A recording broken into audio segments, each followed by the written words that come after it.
This is our final video for today, and our final video on how practically we trust God.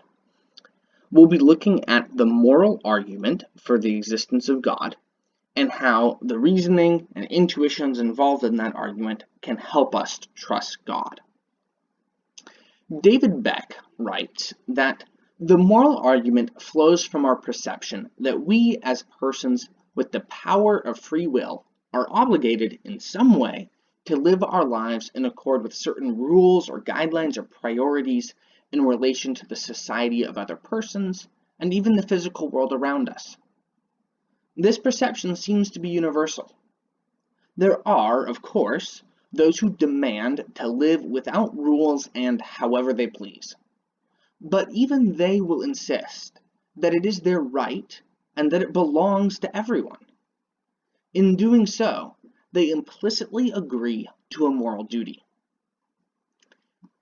That was a lot of big words, but the basic idea is that everyone agrees with one of two things. They either agree that no one should do certain things, like torture puppies, or they agree that no one should tell them not to do certain things.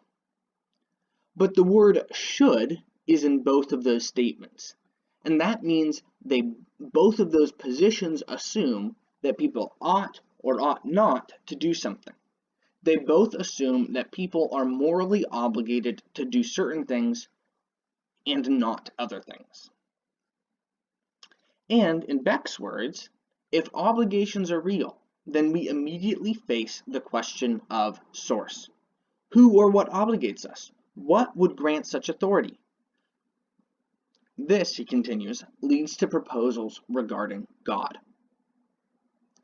So the cosmological argument was about why anything exists and concludes that, well, things exist because God is powerful.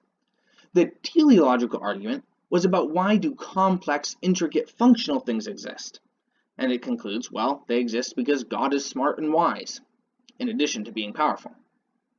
The moral argument is about why do moral things exist?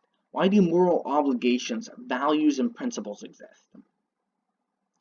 So the basic line of reasoning in the moral argument is, if God does not exist, then morality does not exist. But morality does exist. Therefore, God exists. But as with the teleological argument, this type of thinking can tell us something more about God than that he merely exists.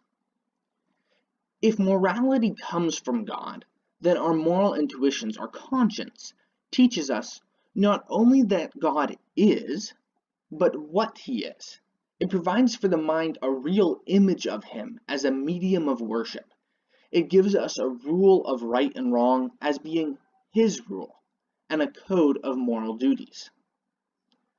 The moral argument is about God's character. This line of thinking provides evidence that morality comes from God, so it provides evidence that God is moral and therefore trustworthy. But it also touches on another aspect of trust. John Henry Newman, whom the previous quote was from, was a prominent Anglican who then became a Catholic who had a big impact in Oxford, England, where I sometimes live. He wrote, "Now, conscience suggests to us many things about that master, God, whom by means of it we perceive, but its most prominent teaching and its cardinal and distinguishing truth is that he is our judge." So the thing first and foremost that conscience tells us about God is that he's our judge. The fact of the matter is, our moral intuitions often take the form of guilt. Our moral intuitions help us see God's character, but they also show us our own. Our moral intuitions are often strongest when we see a wrong done. When we look around the world, we don't just see beauty and goodness, we see destruction and evil. When we look within ourselves, we see the same things. So the intuitions behind the moral argument don't just say that God is good, but that both good and evil exist outside of us and that both good and evil exist inside of us. In this way, our moral intuitions don't just tell us that God is moral, they tell us that we are sometimes moral and sometimes immoral. They tell us that we may not be on God's team. So our moral intuitions don't just tap into the character aspect of trustworthiness, they also tap into the commonality element. So just to zoom out for a second, we've seen in the past that trust depends on three things: character, capability, and commonality. In the last video, we saw that the cosmological and teleological arguments provide evidence of God's capability, his power and intelligence, and wisdom. In this video, we saw that the moral argument shows us God's character and then raises the question of commonality as well.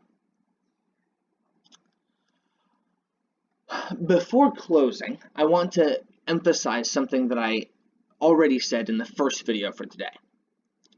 We've said that trust relies on evidence of someone's character and capability, and I've said that the cosmological, teleological, and moral arguments show us that God's world can provide evidence of God's character and capability. My goal in discussing these arguments for the existence of God has not been to prove the existence of the God of the Bible. If I was trying to do that, I've failed miserably and utterly. Instead, my point has been that if we assume or already know that the God of the Bible exists and is trustworthy, then these lines of reasoning can help us get to know him and thus foster our trust in him. I've tried to explain how God's world can provide confirmatory evidence, not demonstrative evidence. It can confirm our trust, even if it can't originate our trust. If I was trying to prove that a trustworthy God exists, I would have had to address a bunch of really complicated questions, including, if God's world contains good and evil, how do we know that God is good? And that's a question I'm happy to discuss after class. For the past 2 weeks, we've asked, how do we trust God? We've seen that there are a lot of helpful answers to that question. The one we focused on in this video is that we trust God by seeing his character in the world he has made.